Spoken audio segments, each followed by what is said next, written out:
C'est une opération inhabituelle qui mobilise gendarmerie, police municipale, sous-préfecture et élus. Car même si la loi est claire, l'alcool est interdit à la vente pour les mineurs. Son application sur le terrain demande parfois un rappel. Le but du jeu, c'est pas empêcher les commerçants de travailler, hein. Mais effectivement, s'il était constaté que dans un établissement particulier, il y avait régulièrement des abus et des débordements, effectivement, des contrôles ciblés pour être réalisés dans ces établissements.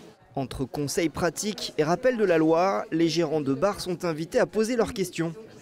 Une approche pédagogique plutôt bien accueillie par les professionnels. On n'est pas infaillible, hein. Il peut y en avoir qui passent un petit peu à l'as ou qu'on ne penserait pas, ou des jours où il y a beaucoup de flux et où on est un petit peu pressé, on fait moins attention, mais en général on est vigilant quand même, on fait attention. Ça peut être difficile de se rendre compte, un jeune qui a 16 ans ou un jeune qui a 18 ans, en fonction de comment il est habillé ou des modes, on n'a pas forcément... mais ça se passe bien parce qu'on leur demande souvent leurs papiers, ils sont habitués. La démarche se veut aussi collective. Tous les acteurs sont sur le terrain pour parler d'une seule voix.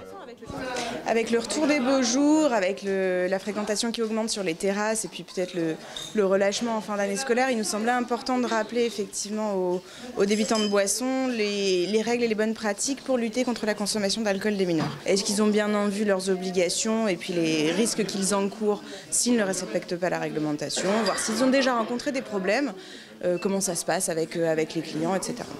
À la flèche, cette opération pourrait bien se renouveler avec possiblement des sanctions à la clé. La vente d'alcool à des mineurs est punie de 7 500 € d'amende.